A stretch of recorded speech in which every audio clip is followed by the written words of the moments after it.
ఆదేశాలు ఇస్తున్నా. హైదరాబాద్ నగర ప్రజలకు, తెలంగాణ మిత్రులకు నేను గుర్తు చేయదలుచుకున్నా. తొలకరి వర్షాలు నిన్ననే పడ్డాయి.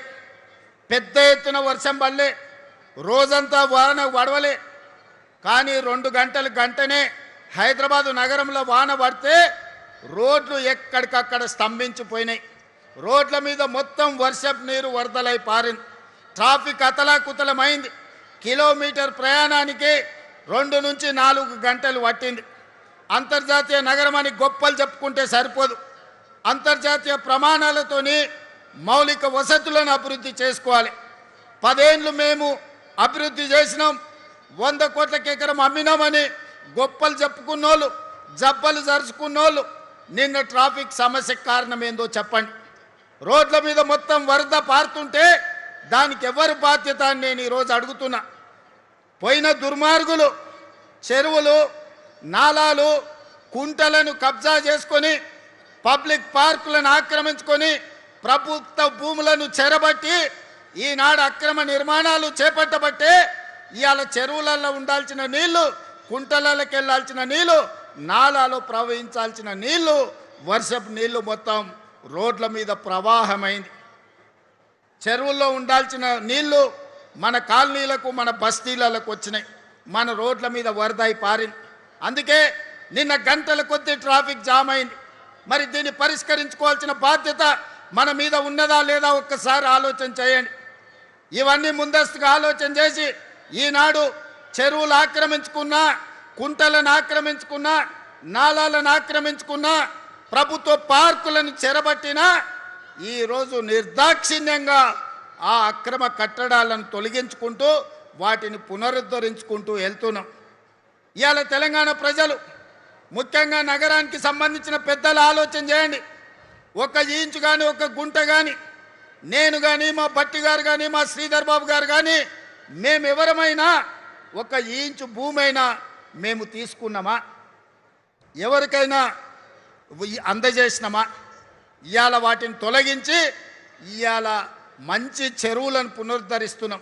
లేక్ ఎకానమీ అని మా అక్కలకు, ఆడబిడ్డలకు ఈ లేక్ల చుట్టూతా మంచి షాపింగ్ మాల్స్ డిజైన్ చేసి కూరగాయలు అమ్మడానికి, పాలు అమ్మడానికి, పండ్లు అమ్మడానికి ప్రజలు వాకింగ్ కోసం వచ్చి పాలు, పండ్లు, కూరగాయలు తీసుకెళ్లడమే కాకుండా వాళ్ళ మన్మన్లను, మన్మరాలను ఆడిపించుకోవడానికి ఆట స్థలాలను ఈరోజు లేక్ల చుట్టూతా మనం అభివృద్ధి చేస్తున్నాం.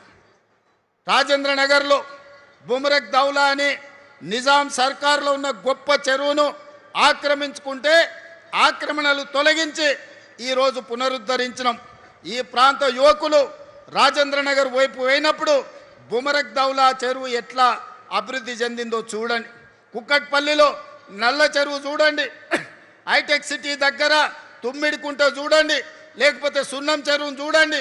అంతెందుకు మా హనుమంతన్న 50 ఏళ్ళు కొట్లాడిండు బతుకమ్మ కుంట ఆక్రమణలు తొలగించమని.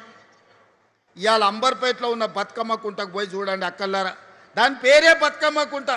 వెనకటికి ఆడబిడ్డలు బతుకమ్మ ఆడి బతుకమ్మల్ని ఆ కుంటలో వదిలేటోళ్ళు.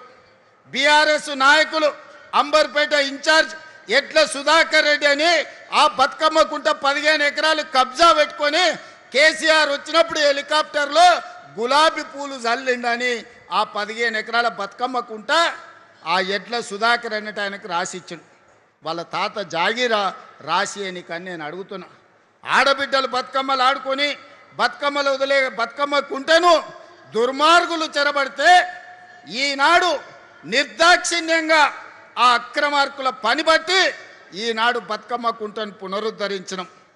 గొప్ప గొప్ప వ్యక్తులు గండిపేట, హిమాయత్ సాగర్ను ఆక్రమించుకుంటే వాటన్నిటిని తొలగించే ప్రయత్నం చేస్తున్నాం. ఇవన్నీ మా కోసం కాదు, ఇవన్నీ భవిష్యత్ తరాల కోసం. ఈనాడు ఢిల్లీ చూడండి, కాలుష్యంతో బడులు బంద్ అయినాయి, పార్లమెంటు బంద్ అయింది, ప్రభుత్వ కార్యాలయాలు బంద్ అయినాయి. ముంబైలో వాన వస్తే రోజుల కొద్దీ ఇంట్లోకెళ్ళి బయటకు వెళ్ళలేని పరిస్థితి. బెంగళూరులో ఇంట్లో నుంచి వెళ్తే ఎప్పుడు ఎయిర్పోర్ట్కి వెళ్తామో మనకు తెలియదు. చెన్నైలో వాన వస్తే పడవల్లో తిరుగుతారు. కలకత్తాలో శాంతి భద్రత లేక కత్తులతో పొడుచుకుంటారు. మరి ఇన్ని నగరాల నుంచి మనం ఏదైనా నేర్చుకోవాల్సిన అవసరం ఉందా లేదా చూడండి. అందుకే ఈనాడు దుర్మార్గులు ఆక్రమించుకున్న వాళ్ళు కబ్జాకోరులు బాధపడ్డా సరే కొద్దిమంది బాధపడవచ్చు, లక్షలాది ప్రజలకు న్యాయం జరుగుతుంది. ఈ నగరం అంతర్జాతీయంగా రాణిస్తుందని హైదరాబాదు నగరంలో కబ్జాకోరుల కోరలు బీకడానికి ఈనాడు మన ప్రభుత్వం పనిచేస్తుంది. భవిష్యత్తులో ఇంకా బలంగా వ్యవహరిస్తుంది. దుర్మార్గులను తోకగత్తిరిస్తుంది. వాళ్ళ వెనకాల ఉన్నోళ్ళని కూడా వాళ్ళ పని పడతామని చెప్పి ఈనాడు ఈ వేదిక మీద నుంచి నేను చెప్పదలుచుకున్నా. అందుకే మిత్రులారా, ఈనాడు ప్రపంచం మన వైపు చూస్తుంది. చరిత్రలో జూన్ 10, 2026 తారీఖు చరిత్రలో సువర్ణ అక్షరాలతో లిఖించబోతున్నాం. భారత్ ఫ్యూచర్ సిటీలో ఈనాడు green pharma, sports, education, health, అదేవిధంగా AI, data centres, GCC centres, global fortune 500 కంపెనీలను వీడికి రప్పించేదానికి ఈరోజు పునాది వేసుకున్నాం. పోయిన డిసెంబర్లో గ్లోబల్ సమ్మిట్ ఇక్కడనే ఏర్పాటు చేసినాం.